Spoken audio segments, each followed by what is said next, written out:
Protect your joy isn't about avoiding hard things. It's about enduring the ongoing hard things for mission critical reasons. When the demons circle back, and they will, you need to know why you're still holding the line. This show is powered by Others Over Self. Hit that subscribe button to keep training your brain.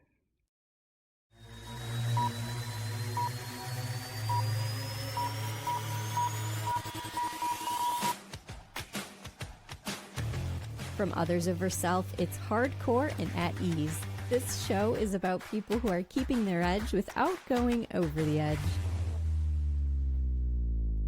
I'm host Shelly Rood, and if you spent 2025 watching your calling being held back by unhealthy patterns and negative situations, well, today's episode is your bridge to 2026.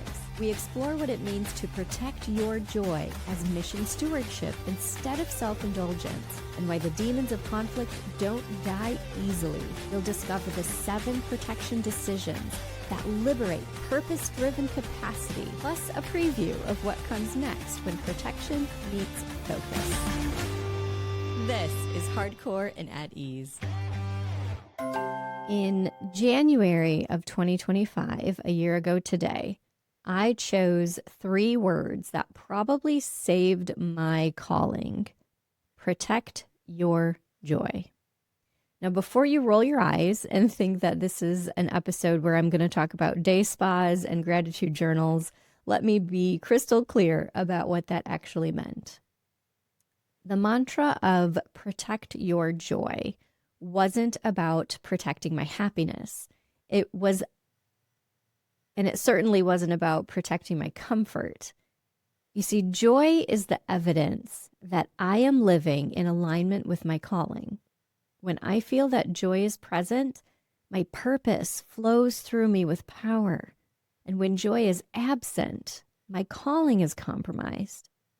I have felt this idea deeply run through me in multiple decades of my life. And last year was the final straw where I decided that no matter what, I was going to protect my joy. So protect your joy to me means that we protect what allows our purpose to work through us. Think of joy being a fuel indicator instead of this destination that we're trying to achieve. When the indicator drops to empty, our purpose-driven capacity becomes depleted. And here I was last year watching my gauge coming down to 0. I was watching my calling being held back. It wasn't about Shelly and it wasn't about her energy. It was about the mission and my purpose that I truly believe I'm called and present on this earth to fulfill. And it was being held back not by my effort, because I felt like I was working as hard as I'd ever worked. My mission was being held back because there were these unhealthy patterns and negative situations that were draining the capacity to carry what I know that I'm called to give. And here's what made this really hard. It felt like blaming others for my lack of success. It felt like I was pointing fingers, and in a sense, I was. But here's what I had to learn. It's not fault to step back and see where negative behaviors from all parties, including myself, are blocking forward movement. This process had to start with me at the center. Gandhi said, "Be the change you wish to see in the world." And yet part of me, part of my center, was my reactions around other people, even loved ones, how they were influencing me, how I was reacting to their behaviors. And today's episode is as much a lesson on personal boundaries as it is on agency. You see, my calling is to be a constant source of encouragement and guidance for isolated leaders who feel trapped by naysayers.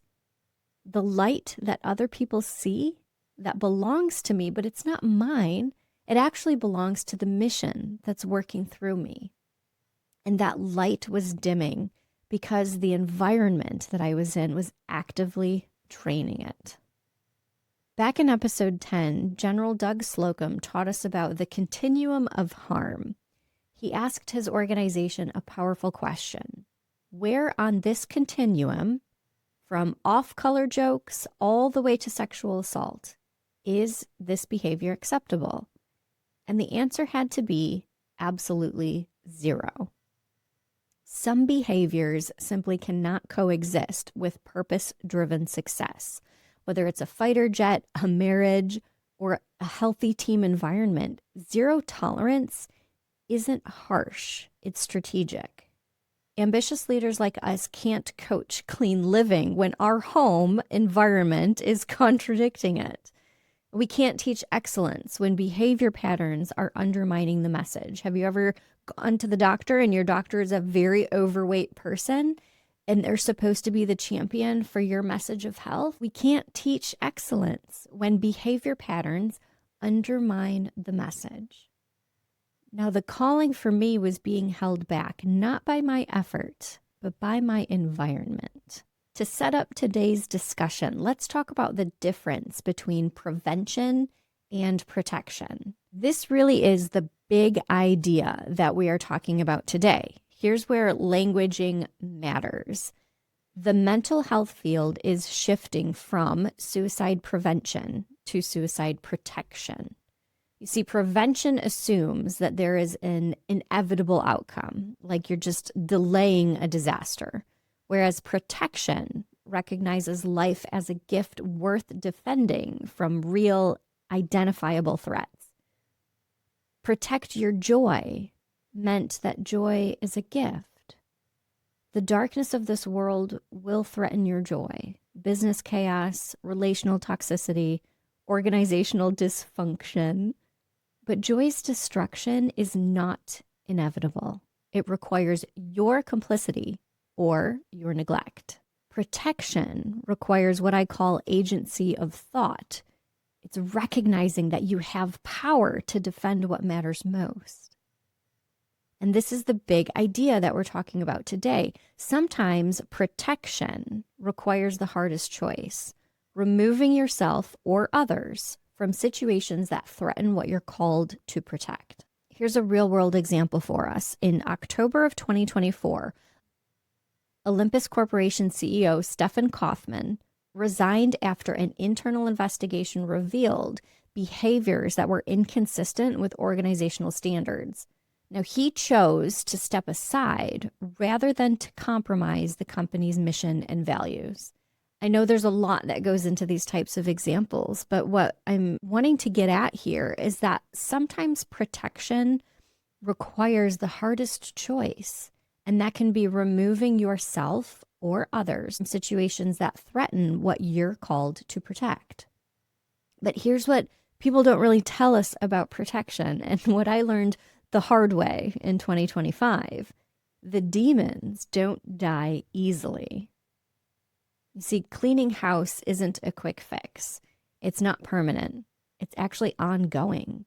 The ghosts of conflict haunt you with third and fourth order effects even, consequences that show up years down the road. Here's a real life example. I've been divorced since 2014. My ex-husband is currently deployed to the Middle East, and I'm still expected in court at the end of this month for an unfounded custody complaint. Well, what about that contractor that we fired earlier this year? Or maybe one that you're looking at letting go right now. Well, that contractor might hold a grudge for years to come, and they might even take it to social media from a slandering point of view. Or your overdue bill, right? You're absolutely sure that your insurance company paid it. Well, what if it goes to collections anyway? That happened to us.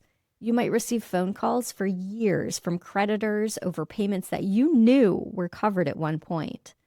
This is just the cost of protection. And yet it's still worth it. Because cleaning house isn't a quick or permanent solution.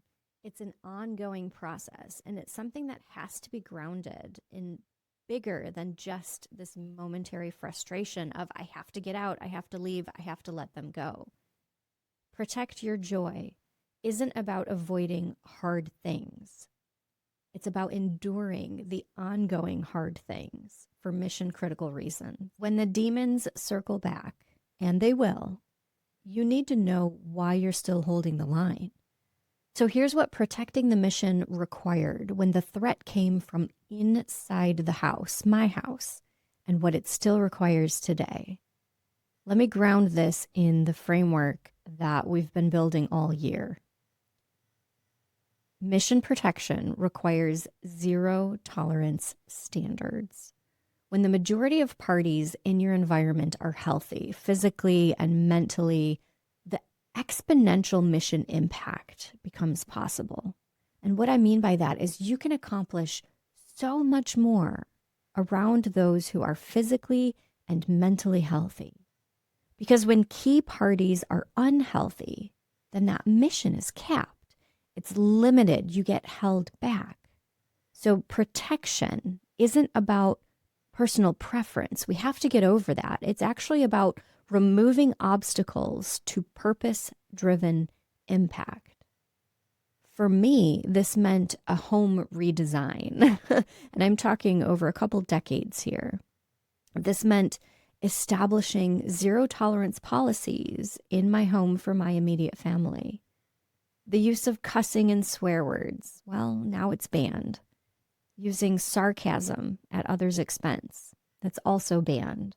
And making fun of people, sometimes it's really easy to do, but it's also banned as a general way of how we speak. Because we set a new standard.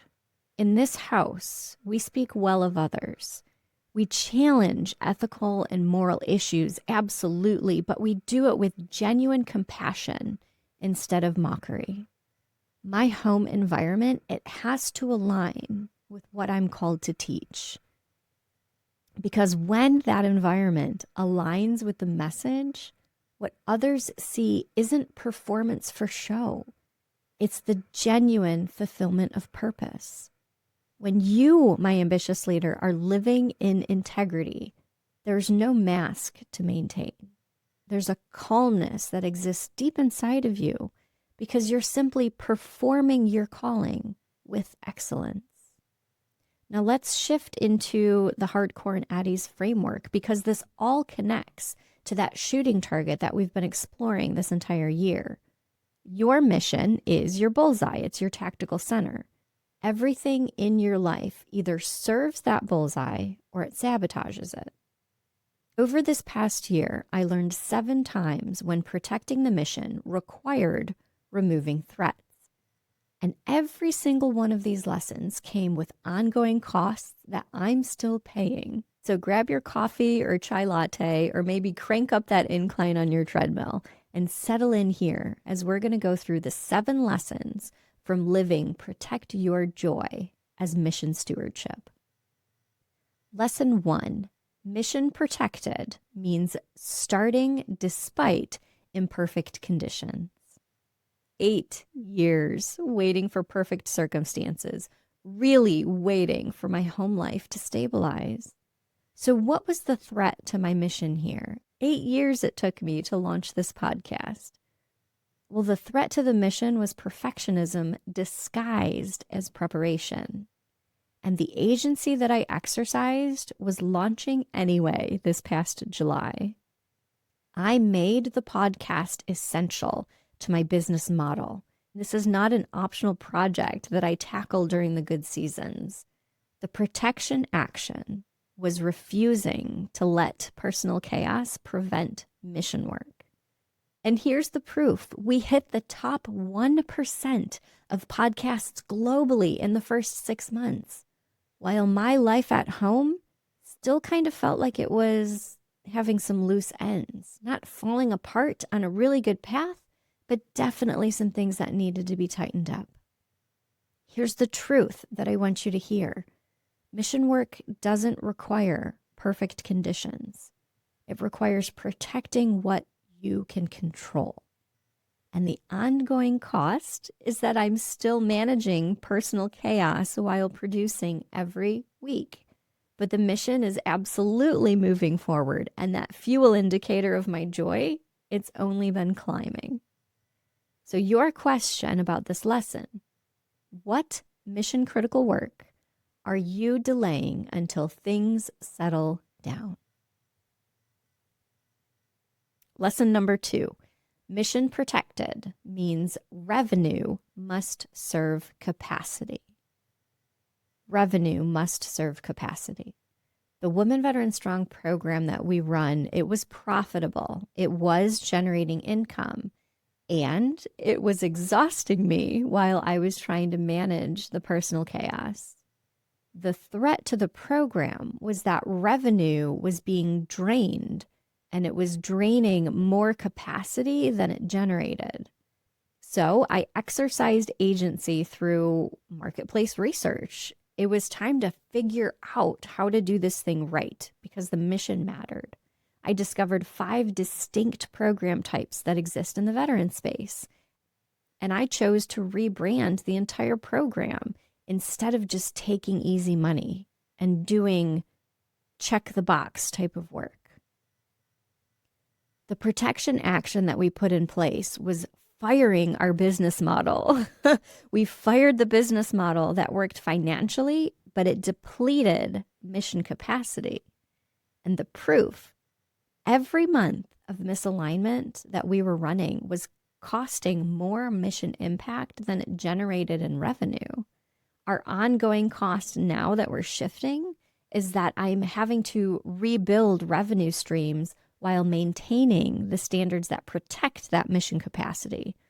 This is not a one-time fix that we're able to handle. This is an ongoing recalibration over the next 5 years. So thinking about this lesson, which revenue stream assumes that you have mission capacity, which you actually don't have? So think about how this applies to your business venture. Which revenue stream is assuming that you have mission capacity, but you actually don't have it? All right, on to the third lesson.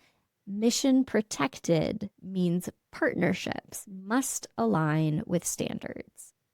I had a contractor who was absolutely qualified. She hit all the bullets that we set out, but how she operated was misaligned with how we operate as a company. Working with someone like this, I could notice a friction, and that friction was actually a threat because it was about wanting to tolerate in my business what I was learning not to tolerate in my personal life, right? So unhealthy behaviors that I was starting to learn not to tolerate in my personal life, I was starting to see this play out in my business as well through contractors. So I exercised agency by making the hard call. I had to end their contract. We had to stop working together. And I protected the mission by taking steps to uphold the standards instead of accommodating this misalignment, even though it felt more convenient for everyone. I'm talking about the standard of being on time for meetings, right? The standard of, when reports are due, make sure that your reports are in.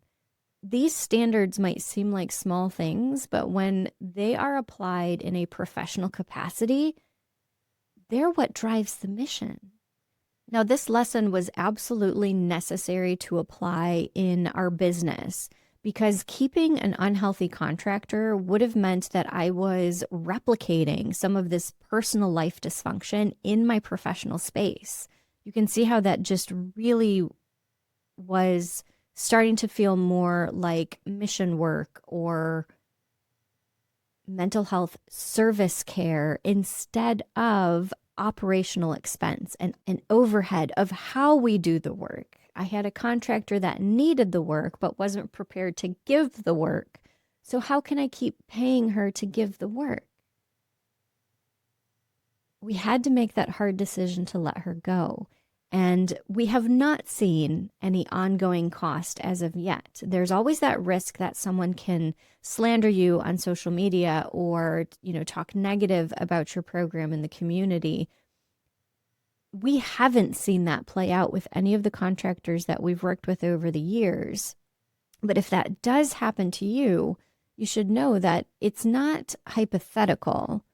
It's just the reality of having to make these really tough protection decisions. These demons don't lie easily. And I think the threat of this lesson is particularly we have a woman that would significantly benefit from peer support for her mental wellness. That's what she needed, and that's what she was getting. Unfortunately, when we decided to cut her from the program from a vocation standpoint, she decided to leave the program entirely. I can totally understand why she would do that. And our hope now is that she's able to find that healthy peer support from another provider. So let's bring this back to you and ask yourself this question. What's something that you feel like you are tolerating professionally that you know undermines the mission personally?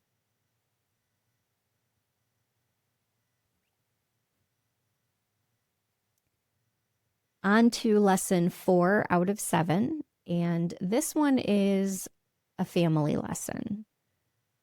Mission protected means zero tolerance for environment misalignment. I mentioned before that my home had swear words in it at one point. A lot of them. Extremely colorful jokes.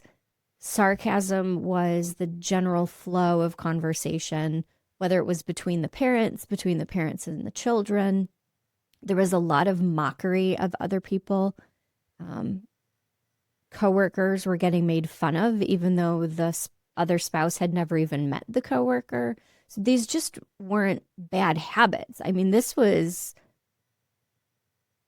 consistent day-to-day communication style, and they directly contradicted what I knew I was teaching mission-driven leaders. The threat to the mission was my own home environment because it undermined message credibility. So I exercised agency by eventually working towards a zero tolerance policy.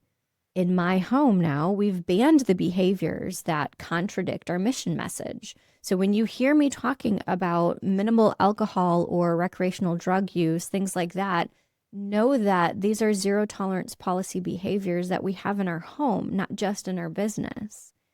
And I also added other zero tolerance policies, like no earbuds at the table, right? We have a teenager, no hoods up indoors, small things that can contribute to the overall environment. And yes, my teenager absolutely rolls his eyes when I tell him to pull down his hood and take out his earbud, but I remind him, and in doing so, I remind myself that your house is your sanctuary. It is your safe space. And if you, as a parent or as the leader of that space, then it's your responsibility to uphold and enforce your policies, even when people don't like it or choose to eye roll. The protection action that we're doing here is speaking well of others.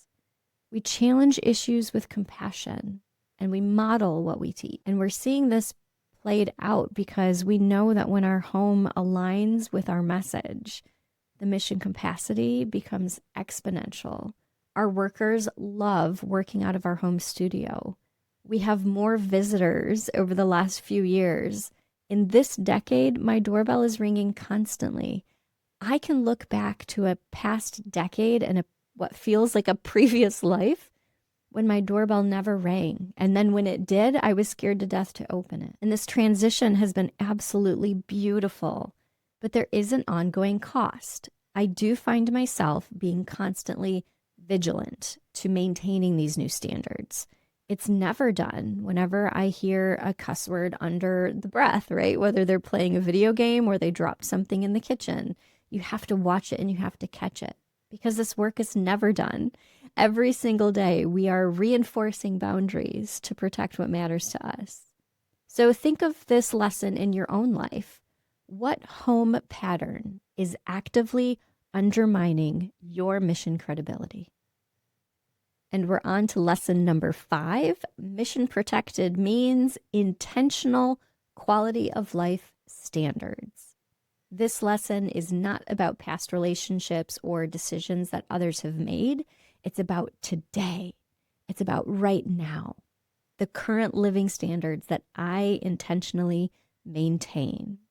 The threat to our mission is that ambitious leaders like us, we can't coach peak performance from a depleted and chaotic state. Do you feel that way in your life right now? Do you feel like you're in a depleted and chaotic state?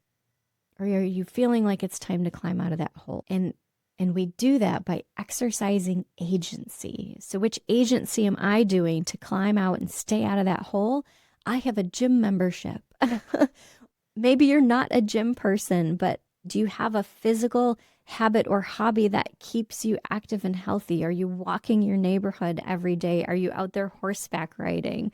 Are you a golfer? By all means, go out and play the golf course. And when it's winter, you better have a wintertime membership somewhere that lets you keep your game up. Exercise that agency of keeping your body healthy. I'm bringing healthy food into my home. I'm intentionally cooking and meal prepping. It's become very important for us to have an intentional quality of life.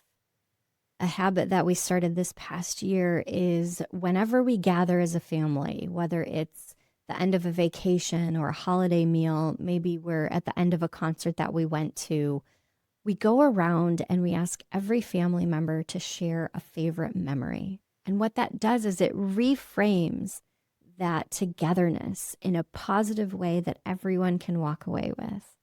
And intentional quality of life can be seen in other ways, like our everyday meals.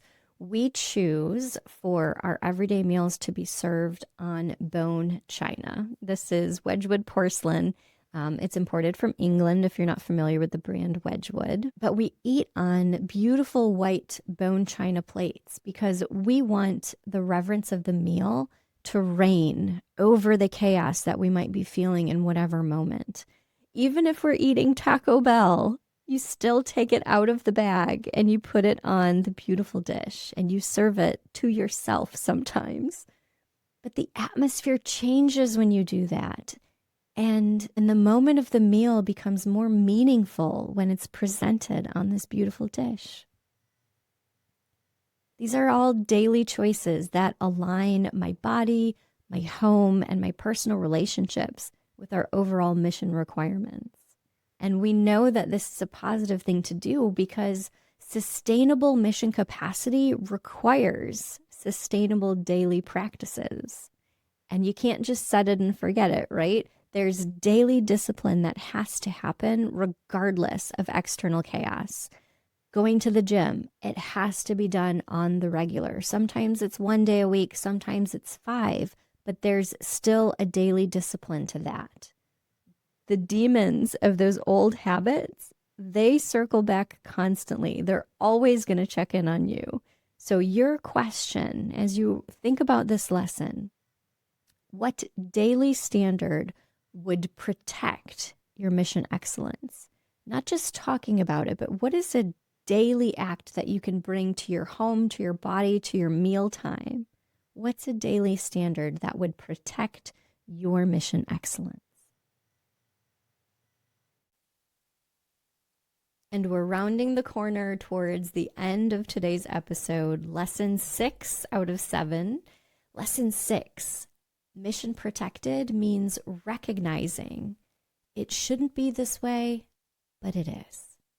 You see, sometimes the person that you need to love from a distance can be your spouse or your parent or a really close friend or your bestie coworker.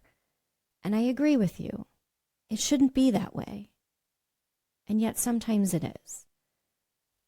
The threat of not following this lesson is staying in a situation that is capping mission potential. I'll say that again. The threat of staying in this situation is that you are capping, you're putting a limit on your calling. Now, I personally have had to exercise a lot of agency in this area by first recognizing and then accepting that that dysfunction existed before any possible change could happen. Because you can't fix what you don't acknowledge. And it doesn't feel good. It feels like finger pointing. It feels like blaming other people. But recognizing where these negative behaviors exist from all parties, it's necessary before we can do forward movement. So the action that I took in this lesson is to choose the mission over this comfortable form of dysfunction. Leaning into my purpose and my calling, the mission, instead of allowing dysfunction to continue just because it's comfortable. The negative behaviors, yes, a lot of them are mine, but a lot of them are not mine. And when you combine everyone's negative behaviors, are you stepping back and thinking to yourself, man, this is really limiting my impact. I feel like this is why I can't move forward. I would love to XYZ, but I can't go to the networking meeting because I don't have a reliable caregiver for my child. I would so love to go to that conference because it would challenge me on so many levels, but I can't because XYZ. You see, there's a decision of agency that has to happen here where you have to get a little bit uncomfortable and really recognize this statement. It shouldn't be this way, but sometimes it is. Once you recognize that, you can intentionally choose your calling and your purpose over just staying comfortable. Now, this lesson over the last year definitely has an ongoing cost. My court dates, they did not end with the divorce papers that happened in 2014. Here we are in 2025, still battling over ridiculous, unfounded complaints. The demons do not lie easily. So the question that I want you to ask yourself on this lesson, who do you need to love from a distance in order to protect your calling, even though it shouldn't be this way? And our final lesson for today's episode is that a performance-ready environment is not an option. If you want to protect your mission, a performance-ready environment is required for you to have peak performance. For years, I thought that I wasn't able to reach higher levels of mission impact because of my own personal challenges in my home life. I knew that. I felt that deep down inside. It was tough to say out loud, but I knew that that was the case. Because when your household isn't healthy, your mission potential is absolutely capped. I love taking a moment today to celebrate that I was able to exercise agency just by recognizing that when the majority of parties are healthy, physically and mentally healthy, then exponential impact really becomes possible. And so we built an environment intentionally where everyone is committed to health so that the mission has the capacity that it needs. This means no more pizza parties and bringing in chicken and quinoa. It doesn't have to be complicated. It just has to be proof of your mission. And you can see that this is working through me, right? I have this light that draws isolated leaders out, and they want to come to me. They want to talk to me. And this work requires fuel. If I don't take protections to keep my joy, then that light is going to slowly dim. These toxic relationships that we can very easily find ourselves in and around, they drain that fuel faster than we can replenish it. And the ongoing cost of just building and maintaining a healthy environment, it is never finished. You're never done with your marriage. You're never done raising your children. We were talking about this in the veteran care space. When you're 50 years old and you've had a child, are you still a mother? Yes, you're still a mother. So when you're out of the military, why would you just stop being a military type of person? There's something inside of us that is never finished. This is the idea of ongoing stewardship to who we are. The demons of the old patterns are always going to be creeping back in, telling you to stay in bed, telling you not to do that trip to the grocery store, telling you it's okay to let that report date slide a little bit. Those demons of old patterns are going to keep trying to creep back in. So ask yourself, what would exponential mission impact require for you to protect or even remove from your life? That's your 7 lessons. And let's look at what 2025 revealed to us. All 7 lessons were about recognizing threats to the calling, not threats to Shelly's comfort. All 7 lessons for us required uncomfortable agency, choices that have cost me relationships, choices that have cost me revenue and convenience. All 7 of these lessons required choosing my calling over my personal preference. And all 7 lessons came with ongoing costs that I am still paying, because protection isn't about maintenance. It's the liberation of mission potential. And if you are a dedicated, ambitious leader, then you have the opportunity to get out of your own way and liberate that mission potential. And here's what I discovered in December. Defense is necessary, but it's also not sufficient. In 2025, I protected that capacity to carry the mission. I was very intentional about that. I defended myself against threats, and I held the line that was protect your joy. But defense isn't the end goal for me. Protection creates this beautiful space, but space for what? Once you've removed what dims the light, the question becomes, what single thing deserves the full force of your protected capacity? 2025 was protect your joy, defending mission capacity from threats. 2026, build the one thing. My one thing is leaning into healthy, platonic female friendships. I am tired of watching beautiful, capable women doubting themselves and slipping into negative behaviors. So we're going full focus in 2026 on how healthy friendship can catapult people into lives of prosperity. Because the incredible women that I know shouldn't feel trapped in lives of doubt and loneliness. Next Tuesday in episode 30, I have a guest joining us who embodies this exact principle. And then the following week, I'm revealing the full 2026 blueprint for building your one thing. But I'll give you this to think about until then. What if the reason you're exhausted isn't because you're doing the wrong things?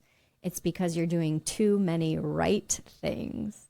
And what if protection was just step 1 and focus is step 2? Today, I want to recommend The One Thing by Gary Keller and Jay Papasan. This book will fundamentally change, like it did for me, how you think about focus, priority, and impact. Keller asks one question that cuts through the noise. What's the one thing you can do, such by doing it, everything else will be easier or unnecessary? That's my question for 2026. If you protected your capacity in 2025 like I did, this book is going to show us how to focus it in 2026. There's a link to that book in the show notes. All right, my ambitious friend, we are officially saying farewell to 2025 and kicking dysfunction to the curb. If you spent the last year watching your calling being held back by patterns that you've been tolerating, I hope you got something out of this episode. And if you're ready to stop protecting and start building with focused intention, and I want you to join us at join.othersoverself. You can reach out to me there because we all need help identifying this one thing in 2026 that deserves your full protected capacity. That's all for now. I'll see you next Tuesday. I'm host Shelly Rood, and you can count on me every week with powerful conversation about mission-driven momentum.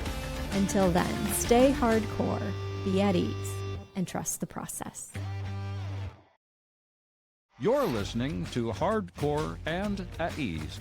Keep the conversation going at join.othersoverself.com.